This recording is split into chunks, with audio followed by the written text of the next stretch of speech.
Society का provisional managing committee का चुनाव किया जाता है, उसका जो टेन्योर रहता है वो 1 साल के लिए रहता है।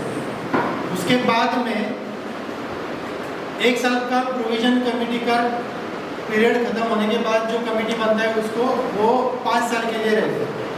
लेकिन क्या है, वो प्रोविजनल मैनेजिंग कमेटी जो है 1 साल की, वो फर्स्ट जनरल बॉडी मीटिंग में डिसाइड होती है। लेकिन उसके बाद की जो कमेटी होती है वो कंपलसरी आपको as an election officer, returning officer panel में से आपको अपॉइंट करना पड़ता है और उसके थ्रू ही आपको कंपलसरी इलेक्शन देना है। तो ये जो 5 साल का इलेक्शन कमेटी का चुनाव जो है, तो वो जो इलेक्शन प्रोसेस है तो वो समझने के लिए मैं आज यहाँ पे आया हूँ। तो जनरली कैसे रहता है कि 10 से लेके समझो 100 मेंबर तक अगर सोसाइटी रहेगी तो उसका कमेटी का कोटा बंधन है। आपका कमेटी का शायद 201 से लेके 300 के बीच में, तो आपका कमेटी जो है वो 15 जन का कमेटी रहेगा। उसमें से 10 जनरल कैटेगरी के हैं, 2 लेडीज़ कैटेगरी है, एक SC ST है, SC और ST, या तो SC या तो ST, दोनों में से एक OBC का है और एक VJMT SBC। तो ये 15 जन का कमेटी का चुनाव करना है।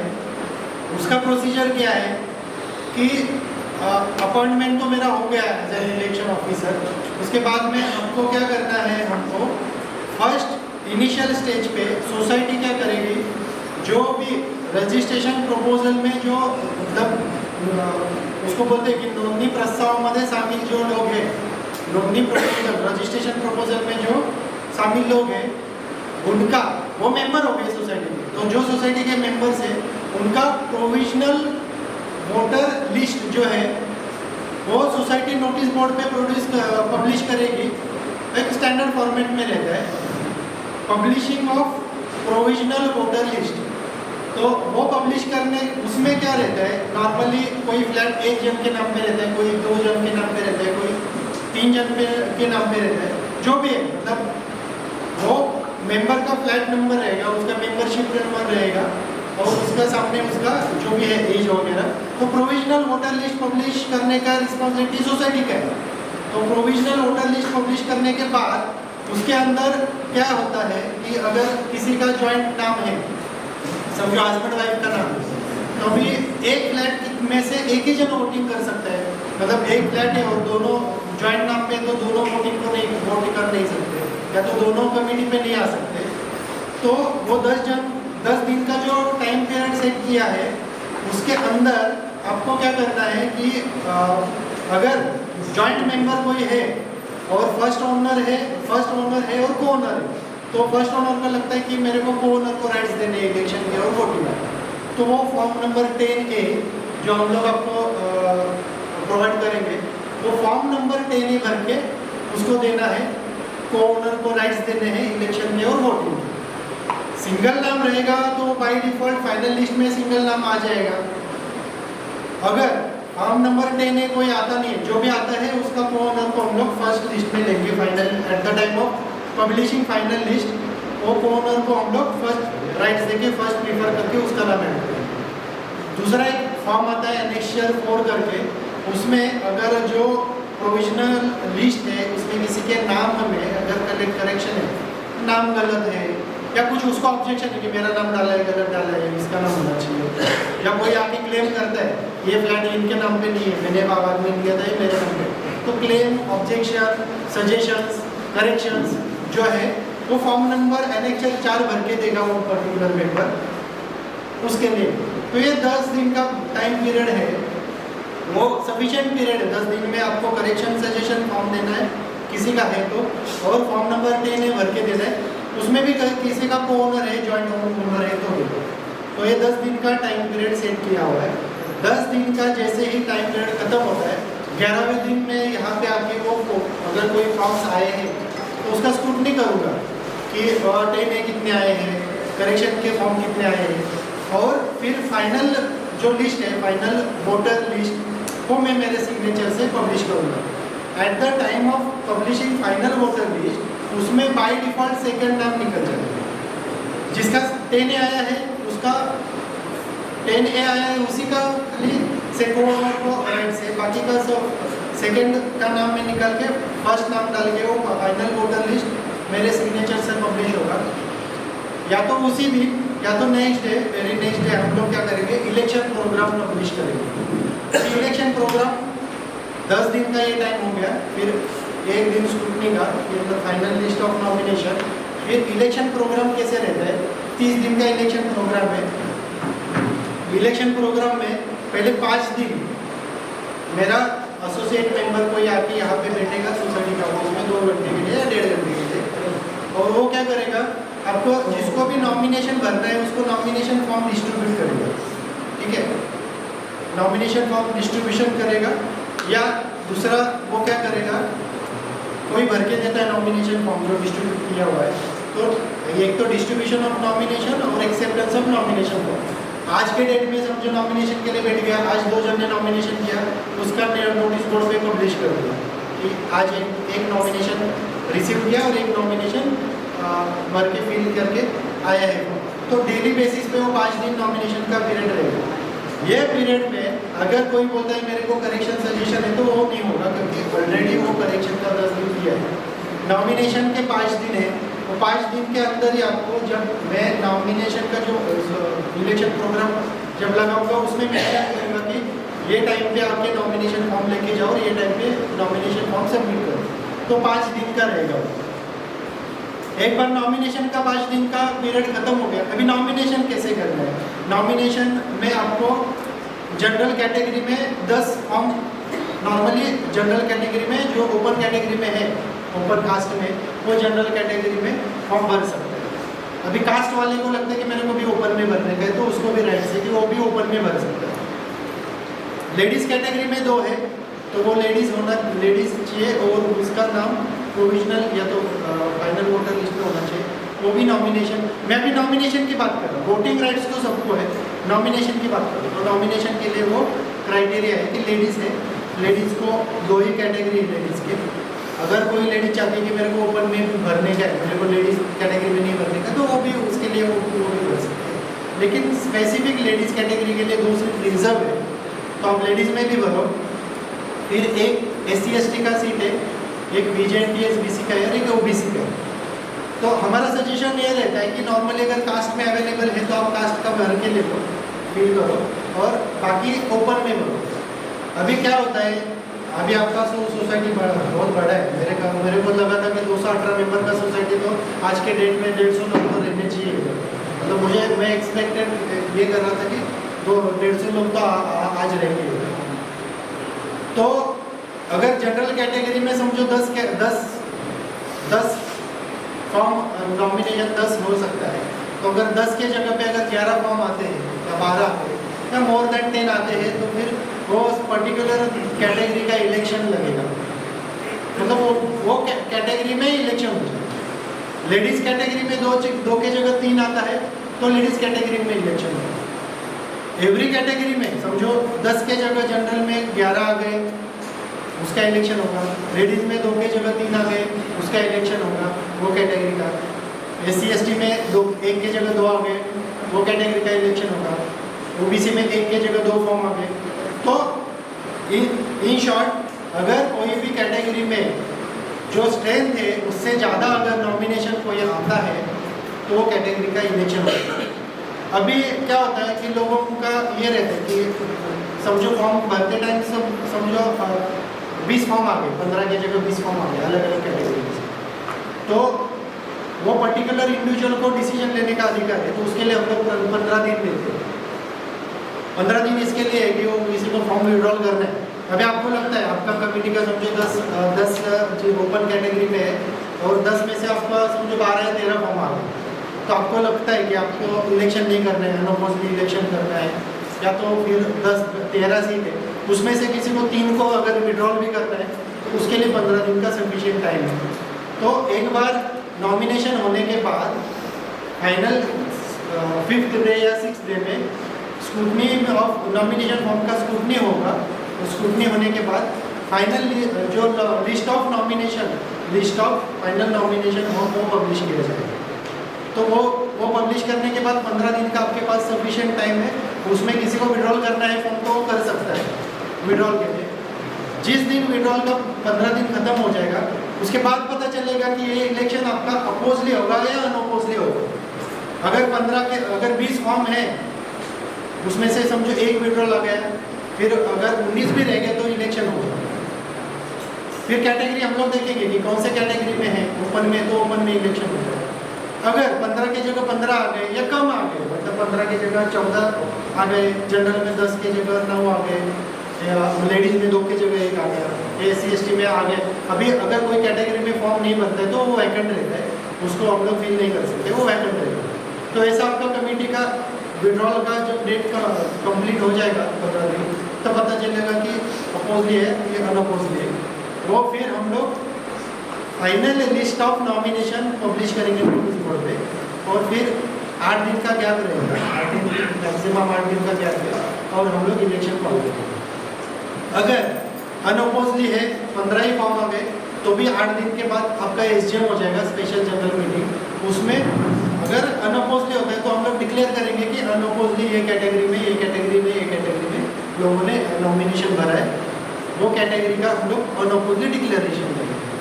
अगर कोई भी कैटेगरी में एक्स्ट्रा फॉर्म आए हैं तो इलेक्शन होगा वो पर्टिकुलर कैटेगरी में, उसी दिन इलेक्शन होगा, उसी दिन आपका इलेक्शन होने के बाद काउंटिंग होगा, और काउंटिंग होने के बाद उसी दिन वोटिंग होगा, वोटिंग के बाद काउंटिंग होगा, काउंटिंग के बाद रिजल्ट डिक्लेयर किया जाएगा। रिजल्ट डिक्लेयर करने के बाद जो चुन के आए हैं मेंबर, उनका नाम डिक्लेरेशन होगा, और बाद में फिर वो जो जिनका चुनाव के जो इलेक्टेड कमेटी मेंबर है उसमें से वो लोग डिसाइड करेंगे कि चेयरमैन, सेक्रेटरी, ट्रेजरर किसको बनाने का है। उसके लिए एक अलग से मीटिंग लगाना पड़ता है, अध्यक्षीय सभा। वो अध्यक्षीय सभा मेरे बिहाफ में होगा, उसमें डिक्लेयर होगा कि चेयरमैन, सेक्रेटरी, ट्रेजरर कौन। उसके लिए वो मीटिंग में अध्यक्षीय सभा में सबको आने की जरूरत नहीं, वो कमेटी का इंटरनल है कि किसको चेयरमैन, सेक्रेटरी, ट्रेजरर। तो एंटायर प्रोसीजर के लिए मिनिमम 60 दिन का प्रोसेस है। तो आपका अगर प्रोविजनल लिस्ट का काम हो गया है, पब्लिश जिस दिन पब्लिश होगा प्रोविजनल लिस्ट, वहाँ से आगे आप 60 डेज का पकड़ चलिए, तो ये 2 महीने का इलेक्शन का है एंटायर प्रोसीजर। अभी इसके अंदर अगर इलेक्शन से रिलेटेड किसी को कोई डाउट है तो मेरे को पूछ।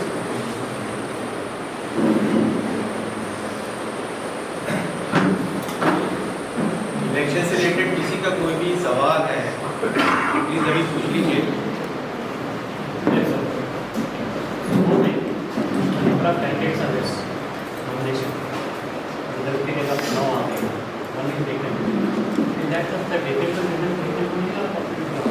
नॉमिनेशन या हां vacant and what you do sir एखाद्या कॅटेगरीमधून नॉमिनेशन, आपका सवाल यही है ना कि कॅटेगरी अगर 15 मिनिमम 15 व्यक्ति 12 13 हां बाकीचे वैकेंट रहतात। कमिटी का कैसे अगर 15 का है तो भी कमिटी का एटलीस्ट 15 में से 10 तो होने चाहिए, कोरम कंप्लीट करना होगा चाहिए, तो बाकी के वैकेंट रख सकते हैं। एक सवाल था, हाँ बोलिए। अगर अनअपोज इलेक्शन होगा तो कितना खर्चा आएगा, अपोज इलेक्शन होगा तो कितना खर्चा आएगा? अगर 15 का है आपका, लेकिन 15 का में से अगर समझो पर आज के डेट में समझो 11 ही आ गए फाउंडेशन, तो मैक्स मिनिमम 8 तब कमिटी आपका लाइव रहेगा। 8 के नीचे आएगा तो फिर आपका कमिटी नहीं बैठेगा, फिर वो बर्खास्त हो जाएगा।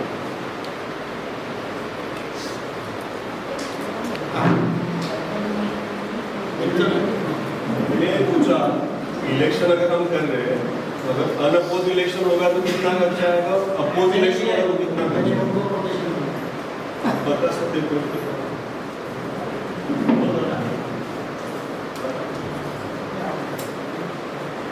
एक्चुअली ये बताना था मुझे, लेकिन सब होने के बाद कि क्या क्या खर्चा है क्या क्या नहीं है, इसे बताएंगे ना उसके बाद। अगर अभी आपको जाए तो अभी बता देता हूँ। 35,000 खर्चा है टोटल। अगर इलेक्शन कराने हैं तो 45,000 करने मतलब अगर होता है अगर हुआ तो इनके अगर हुआ तो इलेक्शन तो 45,000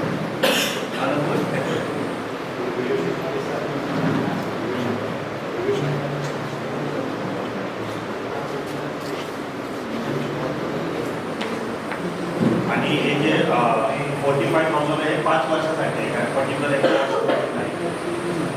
हां, त्याच्यामध्ये मग ते तुमचं पूर्ण इलेक्शन कंडक्ट करण्यापासून ते स्टेशनरी वगैरे सगळं पार्ट येतो. हाँ, मैं ऐड करता हूँ इसके अंदर जो 45,000 है ना, अगर इलेक्शन होते हैं तो उसमें इनकी तरफ से शूटिंग भी होगी, उसका चार्जेस भी अलग से है।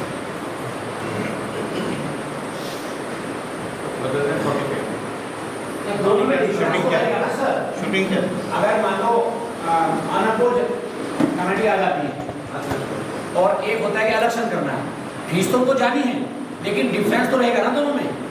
हाँ भाई, ये एक तो क्या हमें वोटिंग के लिए बुलाना पड़ेगा, उनको अपनी टीम रखनी पड़ेगी, काउंटिंग करना सब करना। एक है फॉर्म वगैरह सब भर के कंप्लीट प्रोसीजर हो गया, हमारे 15 आदमी आ गए और इलेक्शन की जरूरत नहीं पड़ी। नहीं, जरूरत पड़ेगी, नहीं जरूरत पड़ेगी, नहीं हाँ, उनका क्वेश्चन उस टाइप का ही था कि दोनों में डिफरेंस कुछ रहेगा या नहीं रहेगा अमाउंट का, इसके लिए तो चाहे वो 1000 रुपये हो गई, अमाउंट नहीं पूछा नहीं पता है ना डिफरेंस। रहेगा ना कुछ ना, वही क्योंकि पेपर वर्क भी कम हो जाएगा। अभी क्या है, आप अगर ये बोल रहे हो ना कि चलो आपस में आपने डिसाइड किया हाँ। कि भाई हमको इलेक्शन नहीं लेना हाँ। है, फिर भी 40 दिन का प्रोग्राम जो है आपको करना पड़ेगा। आपको एसडीएम तक का प्रोग्राम कंपलसरी है और डिक्लेरेशन करने का राइट भी आपको नहीं है, वो मेरे भी आप नहीं होगा। तो आपको जब तक विड्रॉल का डेट फाइनल नहीं होता है, वो 40 तब तक आपको पता ही नहीं चलेगा कि इलेक्शन अपोज लिया या अपोज लिया। तो इन शॉर्ट आपको 40 दिन तक पहुंचना ही है उधर तक। फिर एसडीएम में क्या होगा, विड्रॉल का डेट खत्म होने के बाद या तो इलेक्शन होगा या नहीं होगा, वो ऑटो बाय डिफॉल्ट पता ही चलेगा कि फॉर्म कितने आए हैं, उसके ऊपर पता चलेगा ऐसा। तो एक स्टेप बच जाएगा ना हमारा आगे, एक स्टेप बच जाएगा ना, पूरा कुछ ना कुछ तो सोसाइटी को फायदा हो सकता है। हाँ। पूछ रहे हैं 100% हो सकता है, पूरा आपका वोटिंग प्रोसीजर ही होगा नहीं। हाँ, तो वोटिंग नहीं होगा, काउंटिंग नहीं चार्ज होगा। ऑटोमेटिक कुछ तो कम हो जाएंगे। हाँ, किया है ना। Thank you. और किसी को कुछ डाउट? नमस्कार साहेब, मी काय म्हणतोय, आता आपलं जो वोटिंग होणार आहे पॅनलचं, तर मला फक्त एकच प्रश्न विचारायचा आहे की जो सोसायटीमध्ये राहतो आणि ज्यांचे फ्लॅट आहेत ते बाहेर राहतात, भले त्यांचे काय असतील सो 1-2 असतील फ्लॅट किंवा ते, पण सोसायटीमध्ये नाही राहत, त्या लोकांना सहकार्य द्यायचं की नाही द्यायचं एवढं? त्यांना 100% वोटिंग राईट आहे. नाही नाही, वोटिंग राईट्स आहे, पण उभं राहण्यासाठी राईट्स आहेत हो, का? आहे 100%. अच्छा आता अच्छा. आता बघा, मग एखादी मीटिंग असेल किंवा काय प्रॉब्लेम्स असतील तर ते कसं काय सहकार्य करायचं? कसं असतं, नॉमिनेशन राईट त्याला आहे. आता नॉमिनेशन फॉर्म जो भरतो किंवा जो वोटिंग करतो ना, त्याचा एक क्रायटेरिया आहे. म्हणजे त्याच्यामध्ये पण टर्म्स कंडिशन आहे की तो संस्थेचा डिफॉल्टर नसायला पाहिजे, किंवा मग थोडक्यात सन 2002 सप्टेंबर 2002 फक्त मला विचारायचं की बाहेरचे लोक जिथे सोसायटीमध्ये नाही राहत, ज्यांचे फ्लॅट आहेत ते बाहेर लोक राहतात, हा. त्यांना उभं राहण्याचा चान्स आहे की नाही? मेंबर एवढं असेल विचारायचं. बाकी मला पुढचं काय मेंबर आहे तर त्याला आहे. ओके, ठीक आहे. 100%. पण तो मेंबर असावा, त्याचं प्रोव्हिजनल लिस्टमध्ये नाव असावं. तुम्ही जे आता सांगत होता ना, ते परत एकदा सांगा की कुणाला क्रायटेरिया ना इलेक्शनचा. हां, जो सभासद नॉमिनेशन करेल ना, जर त्यांनी कास्टमधून करत असेल नॉमिनेशन, तर त्याच्याकडे कास्ट सर्टिफिकेट कंपल्सरी पाहिजे. कास्ट व्हॅलिडिटी नसेल चालेल, पण कास्ट सर्टिफिकेट पाहिजे. दुसरा क्रायटेरिया आहे की त्याचा तो डिफॉल्टर नसावा संस्थेचा, त्याने मेंटेनन्स म्हणजे मेंटेनन्स दाखवलेला नसावा, तो डिफॉल्टर नसावा. परत त्याच्यावरती कुठला क्रिमिनल त्याच्यावरती ऑफेन्स नसावा की संस्थेच्या अगेन्स्ट त्याचं काय वाद चाललेला आहे किंवा त्याचं काय क्रिमिनल रेकॉर्ड आहे. तर तो नॉमिनेशन जेव्हा इलेक्शन प्रोग्राम पब्लिश करेल ना, त्याच्याबरोबर अजून एक लिस्ट पब्लिश करेल की त्याच्यामध्ये क्रायटेरिया काय, प्लस त्याच्या नॉमिनेशन फॉर्म जो तो भरेल ना, त्याच्यामध्ये पण त्याची टर्म्स कंडिशन असणार आहे. म्हणजे मी जेव्हा तुम्हाला नॉमिनेशन फॉर्म डिस्ट्रीब्यूट करायला इकडे माणूस बसवेल ना, त्याच्याबरोबर एक टर्म्स कंडिशनचा फॉर्म असेल की इलेक्शन नॉमिनेशन करणाऱ्याचा इलिजिबिलिटी असेल थोडक्यात, किंवा टर्म्स कंडिशन की तो काय असावा काय नसावा, तर त्याच्यामध्ये मी स्पेसिफाय करेन. ह्या मी ॲडव्हान्स ज्या 2-3 गोष्टी आहेत की कास्टमध्ये असेल तर कास्ट सर्टिफिकेट पाहिजे, नॉमिनेशन जर तो डिफॉल्टर असावा, किंवा अजून एक त्याच्यामध्ये बघा असं आहे की सप्टेंबर 2002 त्याचं एक तारीख आहे स्पेसिफिक, त्याच्यानंतर तो त्या डेट नंतर त्याला तिसरं अपत्य नसायला पाहिजे. सप्टेंबर 2002 नंतर त्याच्या अगोदर त्याला 4 असतील 5 असतील ते गृहीत नाही धरतात, तर त्याला तिसरा अपत्याचा एक क्लॉज आहे की सप्टेंबर 2002 नंतर त्याला तिसरा अपत्य असेल तर ते त्याच्यामध्ये तो रिजेक्ट होतो. ह्या सगळ्या टर्म्स कंडिशन तुम्हाला नॉमिनेशन फॉर्म बरोबर अंडरटेकिंग घेतलं जातं की हे ह्याच्यामध्ये मी फिट होतोय करून आणि तो ते नॉमिनेशन भरेल. जो लपवून ठेवेल तोच शेवटी कसं आहे तो त्याचं दुखावतो, पण ते स्पष्ट केलेलं असतं आणि अंडरटेकिंग दिलेलं असतं करून. त्यामुळे त्या सगळ्या गोष्टी प्रत्येकाने स्वतः माहिती द्यायची, कारण सोसायटीच्या कमिटीला माहिती नसतं की त्याच्याकडे त्याला किती जर बाहेर राहत असेल तर खरंच किती मुलं आहेत किंवा काय कास्ट किती आहे. तर हा एक क्रायटेरिया आहे नॉमिनेशनचा. अजून काय शॉर्ट नॉमिनेशन 10 महिने नोंद झाले होते व्हेरीफाय होणार. हा जो नॉमिनेशन भरण्याचा जो हे आहे 5 दिवसाचा टाईम पिरियड आहे नॉमिनेशन. त्याच्यानंतर 6व्या दिवशी ते नॉमिनेशन फॉर्म सगळे मी येणार आणि स्क्रुटनी करणार. कास्टमध्ये जर कोणी भरला तर त्याचं कास्ट सर्टिफिकेट आहे का, नसेल तर तो रिजेक्ट होणार. म्हणजे असं बरेच वेळा होतं की नॉमिनेशन आले करत तर त्याच्यामध्ये रिजेक्ट पण होतात ना बरेच फॉर्म. तो डिफॉल्टर आहे का, त्याने कास्ट सर्टिफिकेट दिलं आहे का, तर त्या क्रायटेरियामध्ये असेल तर तो 6व्या दिवशी मी जेव्हा बसेल तेव्हा तो स्क्रुटनी करणार. म्हणजे त्याच्यामध्ये पण व्हॅलिड इनव्हॅलिड हे ठरवणार. म्हणजे कसं म्हणजे आता 9 लोक आहेत ना नॉमिनेशन विदाउट ऑपोजिशन केलं. फक्त व्हेरीफाईंग पाहिजे वन कॅन्डिडेट पण हां रिजेक्टेड नाही तो 10च्या आतमध्ये आलं तर तुमच्या जनरल कॅटेगरी फुलफिल झाली. जनरल बॅकग्राऊंड डिफॉल्ट तसं नॉमिनेशन नंतर स्कूटनीच्या डेटच्या दिवशी जेव्हा असतं ना तेव्हा ती माहिती मला पाहिजे. मी कमिटीला सांगणार ही माहिती मला प्रोव्हाइड करा की डिफॉल्टर कोणी किंवा काय ते व्हेरीफाय होणार क्रॉस व्हेरीफाय होणार. इलेक्शन प्रोसिजर कुठच्या ऍक्टमध्ये लिहिले असेल? इलेक्शन प्रोसिजर कुठच्या ऍक्टमध्ये आहे? Maharashtra state cooperative society act yes आणि सीसी. हां 5 साल के लिए छूट दिया गया था एफर्ट्स के बाद, और उसके बीच में क्विट कर दिया, उसके अगेंस्ट कुछ एक्शन लिया जाएगा? एक्शन इन द सेंस देखो मैंने जैसे कि बता दिया कि अगर आपको एटलीस्ट 8 जन का कमेटी तो मिनिमम होना चाहिए. 8 के ऊपर अगर कोई रिज़ाइन भी करता है तो अभी कैसा है वो उसका खुद का ये है कि तुम एक बार कमेटी ने एक बार उसने नॉमिनेशन किया, उसने रेजिग्नेशन किया तो उसका पर्सनल डिसीजन है. लेकिन चेयरमैन सेक्रेटरी ट्रेजरर में से कोई अगर रिज़ाइन करता है तो चेयरमैन सेक्रेटरी ट्रेजरर में से समझो सेक्रेटरी ने रिज़ाइन किया तो वो सेक्रेटरी को आपको कमेटी को राइट्स नहीं है कि वो सेक्रेटरी ने रिज़ाइन किया तो ये कमेटी में से उठा के इसको सेक्रेटरी किया.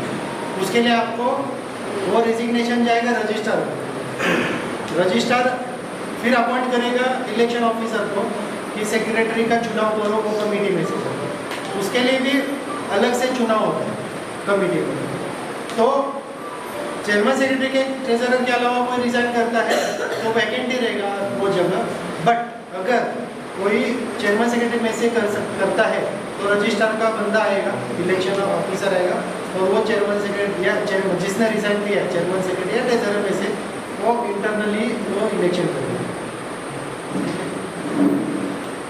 और नॉर्मली कैसे रहता है ऑडिट रिपोर्ट में जो ऑडिटर जो आपका ऑडिट रिपोर्ट देता है साल का ऑडिट रिपोर्ट उसमें जनरली एक रिमार्क रहता है कि जो मेंबर कमेटी मेंबर कंटिन्यूसली 3 आगे इनका सवाल था कि कोई आता ही नहीं कंटिन्यूसली 3 मीटिंग को अगर अवेलेबल नहीं होता है या आता ही नहीं है वो खाली कमेटी मेंबर है लेकिन वो अटेंड नहीं करते तो ऑडिट जो है ऑडिट रिपोर्ट में रिमार्क रहते हैं कि अगर कंटिन्यूसली 3 मीटिंग नहीं आता है तो उसको उसकी जगह पे दूसरे किसी को अपॉइंट या तो उसको हटाने का.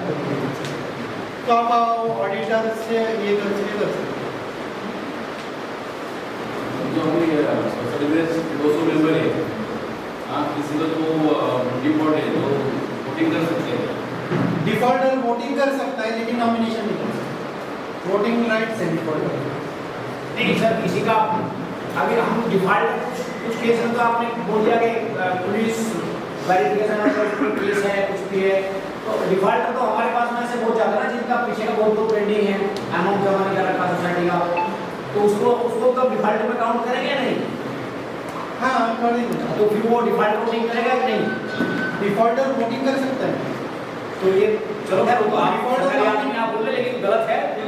नहीं, वोटिंग राइट से उसको नॉमिनेशन नहीं कर सकता, मतलब उसको अगर नॉमिनेशन करना है ना, नहीं मान लो एक लॉबी उसकी हमसे बड़ी हो गई, तो अपनी लॉबी बना के अपने आप बैठा देगा फिर तो नहीं, मैं समझा। उसका एक्चुअली डिफॉल्टर तो डिफॉल्ट नहीं रहना चाहिए, चाहे वो नहीं, उसको voting rights से। उसका वोटिंग राइट नॉमिनेशन नहीं कर सकता है ना, अच्छा नॉमिनेशन नहीं कर सकता है ना, तो आप बिठाओगे कैसे? हाँ वो किसी को डिफॉल्टर में से कोई कमिटी में नहीं आ सकता है।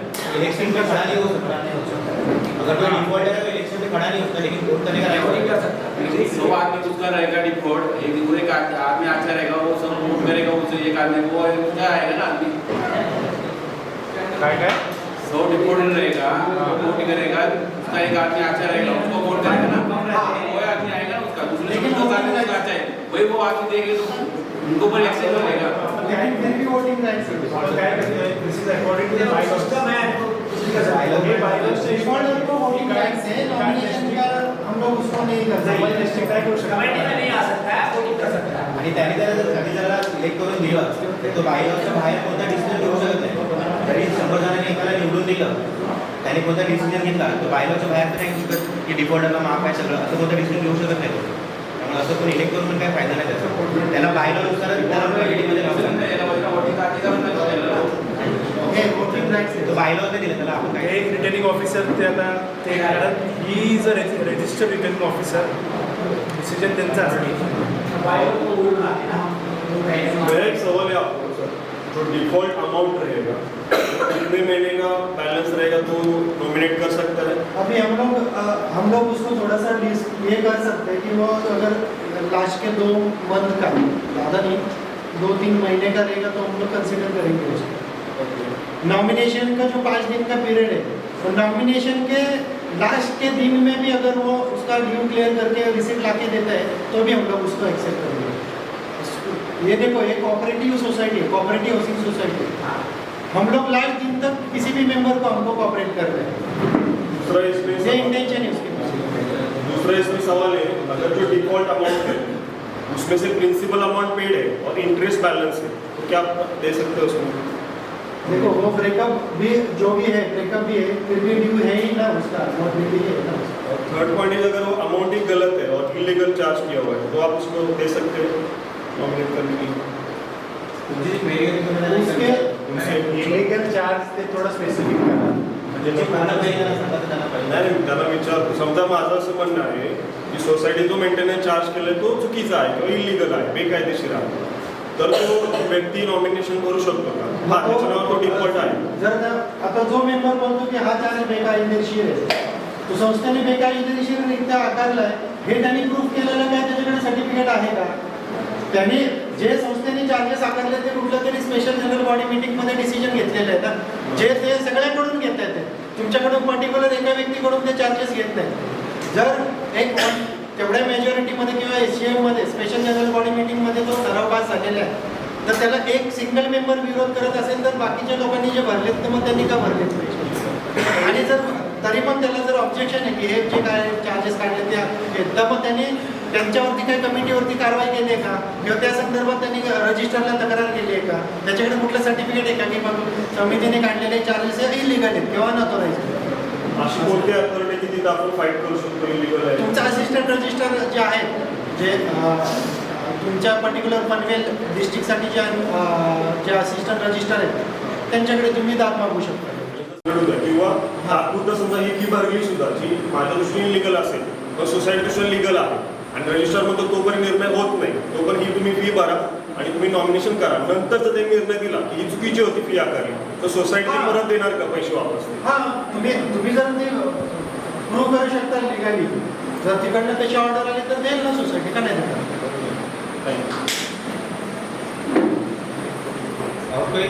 जी नॉमिनेशनची जी प्रोसिजर आहे ती 10 ते 15 दिवसात 5 दिवसाची आणि त्याच्यानंतर नॉमिनेशन जेव्हा लिस्ट लागेल फायनल त्याच्या समजा नंतर कोणाचा एखाद्याचा फॉर्म नाही accept नॉमिनेशन तर एक्सेप्ट नाही करणार नाही. ते सांगायचं का माहिती आहे का, तो नॉमिनेशनचं जे इलेक्शन प्रोग्राम आहे ना, हां. तो प्रोव्हिजनल लिस्ट नंतर पब्लिश केलेला असतो.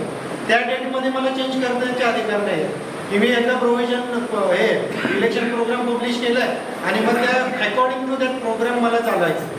तुम्ही परत बोलाल की अरे मला टाइम नव्हता नॉमिनेशनच्या वेळेस आणि मी नंतर येऊन मला नॉमिनेशन करायचं आहे, तर ते कोणाचे ते फोर्सफुली कोण नॉमिनेशन करता येणार नाही का, कारण तुमचा नॉमिनेशन इलेक्शन प्रोग्राम मी ऑलरेडी लावलेला आहे. त्याच्यामध्ये आपण एक फार तर काय करूया, त्याच्यामध्ये एखादा संडे घेऊया. आम्ही सजेस्ट काय करतो, लोकांना सुट्टी नसते ना, तर संडे दिवशी जर त्या 5 दिवसात एखादा संडे आला तर तुम्ही मॅक्झिमम नॉमिनेशन संडेमध्ये करा.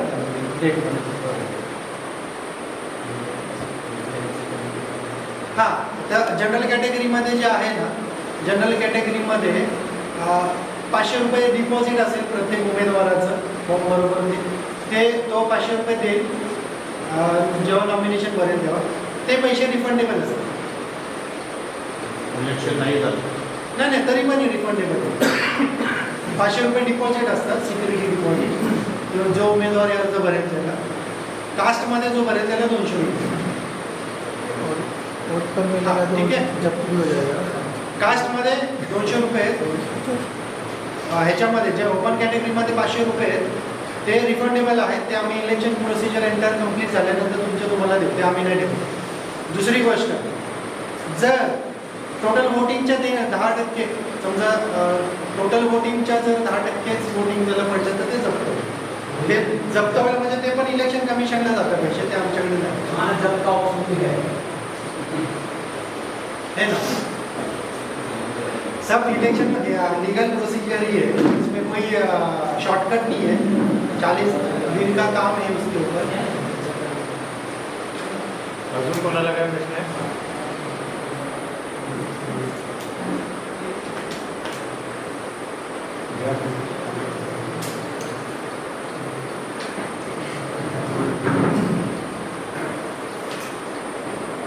Mr. Anthony, basically my team wanted to have a transfer election this time. हमारा एक ही इंटेंशन था कि इसमें कुछ गड़बड़ नहीं होना चाहिए. So we have a good experience member. क्योंकि क्या है कि अननेसेसरी यहाँ पे बाद में व्हाट्सएप पे क्वेरीज बहुत ज़्यादा आती हैं. सो आई थिंक रिक्वेस्ट सबसे एक ही रहेगा, all the members be spontaneous, be active to come and participate in the election process. Because हम लोग इतना खर्चा कर रहे हैं, so why not have a transparent election. यही हमारे टीम की रिक्वेस्ट है. मिस्टर आंद्रे हमसे आके मिले थे, we appointed him as a returning officer for entire society election process. तो it's a request to everyone, come vote और participate in election, be a member, be a social member. Because यहाँ पे हम लोग को बहुत प्रॉब्लम्स आ रही है. As a team we being together, but अगर जो फ्यूचर में अगर जो भी हमारे साथ प्रॉब्लम बढ़ने वाली है उसके लिए भी एक अच्छी सोसाइटी हम लोग को चाहिए. So that's the important thing. So किसी को कुछ भी प्रॉब्लम है, क्वेश्चन है, please raise it up right now. बाद में एक बार प्रोसेस शुरू होने के बाद ये मिलेंगे या हम लोग से भी कॉन्टेक्ट कर सकते हो. But the request means everything has to be transparent and a very simple process. और जब मेरा इलेक्शन प्रोग्राम चालू हो जाएगा ना, तो each and every individual member मेरे को, मेरा नंबर रहेगा उसमें, आप कभी भी मेरे को कॉल करो, कुछ भी डाउट रहेगा तो आप मेरे को कॉल करो. इलेक्शन से रिलेटेड है.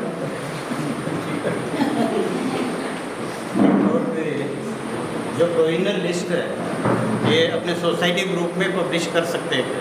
या कोई सोसाइटी का साइट है उसके ऊपर हम डालना कंपलसरी है या डालना पड़ेगा? क्योंकि ज़्यादा से ज़्यादा मेंबर अपने बाहर रहते हैं, कोई आके इधर नोटिस बोर्ड नहीं देखेगा, तो उसके लिए क्या प्रोविजन कर रहे हैं ये भी बता दीजिए ताकि लोग पता. ये डिस्कशन झालं आहे. बेसिकली हम आम्ही काय करणार, एव्हरी प्रत्येक विंगला आपण एक छोटा 2x2चा बोर्ड लावतो. We want to make it transparent. प्रत्येक विंगला आपण 17 membership forms, it goes to every members, every विंगला लागणार होते. सेकंड थिंग, वेबसाईट तर नाही आहे पण विल मेक श्योर कि वो ट्रांसपेरेंसी रहे and goes on WhatsApp every time the membership forms list gets revise. So that's what we can do. So every is aware कि क्या हो रहा है क्या नहीं है. We will be transparent enough for that process. But यही है कि मतलब थोड़ा सा टाइम जाएगा, बिकॉज ये भी उनसे लिस्ट आने के बाद फिर हम लोग पोस्ट करेंगे वो लिस्ट. तो वो थोड़ा सा ये रहेगा. But right away on the wings और in the main notice board sheets रहने वाली लिस्ट रहने वाली सॉफ्ट कॉपी हां सॉफ्ट कॉपी सर्क्युलेट करतील ना ते व्हॉट्सॲप इनफॅक्ट तुम्ही आहे ना काय करा माहिती आहे का प्रोग्राम लावला की प्रोग्राम सर्क्युलेट करा सर म्हणजे रोजच्या डेली बेसिसवरती सर्क्युलेट केलं ना तर लोकांना कसं आहे, जे जिथपर्यंत पोहोचू शकत नाहीत ना त्यांना पण त्याच्यामध्ये पार्टिसिपेट करता येईल. इलेक्शन प्रोव्हिजनल लिस्ट परवा बदली करून माझे प्रशांतनी फायनलाइज केलेली ऑलरेडी लिस्ट 2-3-4 मेंबर्सवरती काम होते as soon as the finalise list happens day after tomorrow ते मला कन्फर्मेशन देतील आणि लिस्ट अजिबात पोस्ट करून टाकतील and it will be all transparent process on WhatsApp also तर सॉफ्ट कॉपी पण असेल असं नाही की सॉफ्ट कॉपी नसते so in case if any member doesn't see the wing and he has something on WhatsApp you can see so will try to keep it spontaneous and transparent as much as possible.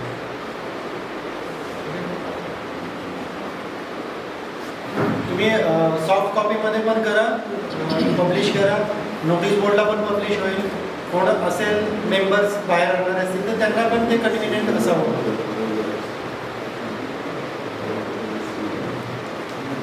Election में और एक चीज़ है मतलब वो discuss करनी जरूरी है क्योंकि बाद में फिर बताने यार ये ऐसा नहीं होना चाहिए. अगर वो पर्टिकुलर कैटेगरी में इलेक्शन होता है समझो कोई इंडिविजुअली खड़ा रहता है या कोई आप पैनल भी बना सकते हो तो अगर वो भी है आपको ये चुनाव चिन्ह भी ले सकते हो चुनाव चिन्ह लेना पैनल बनाना मतलब कैसा है नॉर्मली क्या है कि 10 जन है समझो आपका 218 पकड़ के मैं माइंड में 218 ही पकड़ के आया था कि ये 150 लोग तो रहेंगे आज मेरे को लगा तो 150 लोग रहेंगे तो उसमें 100% मैंने एक सोसाइटी में 2-2 पैनल 3-3 पैनल भी हुए खड़े 15 के 3-3 पैनल भी होते हैं कभी कभी. पैनल क्यों लेते हैं लोग कि समझो मैं श्रीकांत हूँ मेरे को individually society member face to face जानते हैं लेकिन मैं सबको पता नहीं है कि मैं ही हूँ मैं हूँ ये समझो ये सब ये कमेटी है आपका जो पहले इसका कमेटी है वो एक है और इनमें से कोई अलग से कमेटी है करके तो नॉर्मली इंडिविजुअल को लोग क्या करेंगे इनको वोट करेंगे निखिल जी को करेंगे युवराज जी को करेंगे इंडिविजुअली उससे अच्छा अगर वो बोलते हैं कि हमने एक पैनल बनाया है हमको एक चुनाव चिन्ह चाहिए हमको फैन चाहिए चुनाव चिन्ह तो जो भी वोटिंग करेगा ना तो वो क्या करेगा वो फैन को देख के वो वोटिंग करेगा तो हर एक का नाम पड़ेगा ना तो उसको और क्रिटिकल जाता है ये नाम पड़ेगा वोटिंग करेगा एक को वोटिंग करने के लिए 15-20 मिनट जाएगा तो वो क्लैरिटी है. तो आप है ना अगर लगता है सिनेरियो आपका कब क्लियर हो जाएगा नॉमिनेशन कितना आता है जब आपको लास्ट 2 दिन लास्ट के नॉमिनेशन के और तभी समझो आपको 20 फॉर्म आ गए तो आपको पता चलेगा कि ये सब इलेक्शन लगने वाला है. तो ये क्लैरिटी रखो देखो इलेक्शन लगाने का है और अपोज करने का है या कैसे या आपको ही म्यूचुअल अंडरस्टैंडिंग में आपको ये करना है डिसीजन वो कंप्लीटली सोसाइटी के हाथ में है करना. हम तो बैठे इधर इलेक्शन भी लगाने के लिए बैठे और अनअपोज भी डिक्लेयर करने के लिए बैठे. इलेक्शन लगता है तो अनअपोजली होता है तो चार्जेस कम है जैसे उन्होंने बोला इलेक्शन लगता है तो चार्जेस ज़्यादा है ऑब्वियसली क्योंकि वो बैलेट बॉक्स बैलेट पेपर हमारा पूरा टीम उसका स्टेशनरी का खर्चा वो सब हम लोग करते हैं. तो election at the time of nomination कुछ भी डाउट है नॉमिनेशन में भर रहा हूँ सर इसमें ये है मेरे को क्वेरी है मेरा जो एसोसिएट मेंबर रहेगा उसको भी उतना ही नॉलेज है वो आपको क्वेरी करेगा फिर भी आपको पूछे तो आप मेरे को बोल सकते हैं नॉमिनेशन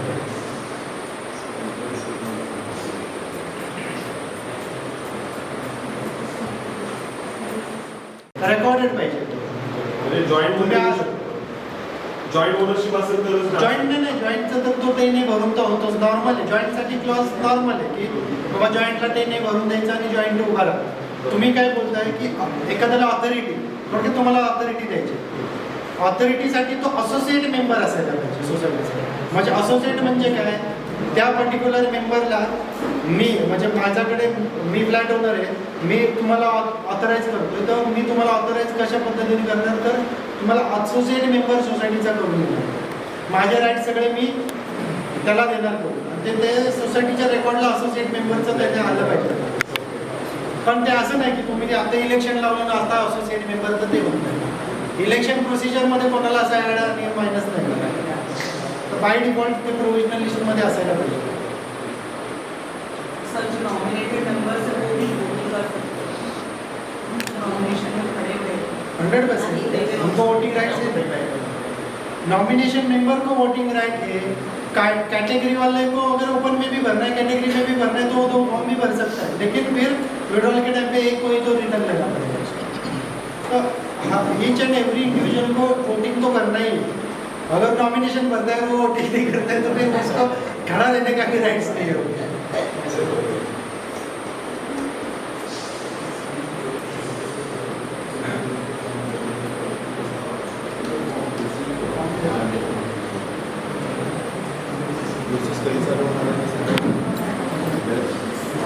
होता है ना कि कंपल्सरी रिजर्वेशन प्रोविजन है, they have to be filled. अगर 2 लेडीज है तो I don't get the lady. Is it necessary that you are supposed to fill reservation आहे, कंपल्सरी रिझर्वेशन आहे. त्या रिझर्व कॅटेगरीमध्ये दुसरा कोण बसून फिट नाही होत. लेडीज कॅटेगरीमध्ये लेडीजच पाहिजे, इकडे जनरल एखादा जेंट्स नाही जाऊ शकत. कास्ट असेल, SC मध्ये जर तो फॉर्म भरायचा असेल तर SCचं certificate but nowadays it is required na people should be there in the committee. It's a requirement of the law. कशासाठी So ladies quota एक आहे ना, कोरम आहे ना. Yeah. आता बायलॉजमध्ये सपोज तुम्हाला नाही मिळालं काय वॅकेंट करतो. आणि सर एक ज्याची वॅकन्सी असेल की जे 5 वर्षाचं जे सर्क्युलर आहे त्याच्यामध्ये भरू शकतो कोणी. आता लेडीजची समजा सीट आहे खाली, तर लेडीज 5 वर्षाचे आता पॅनल झालं त्याच्यानंतर 5 वर्षात एक्स्ट्रा म्हणजे परत त्याला घेऊ शकतात सर. आता समजा एखादी कॅटेगरी आहे म्हणजे कास्टमध्ये किंवा लेडीजमध्ये की आता तुमचं नॉमिनेशन आलं नाही, ती वॅकेंट राहिली पोस्ट.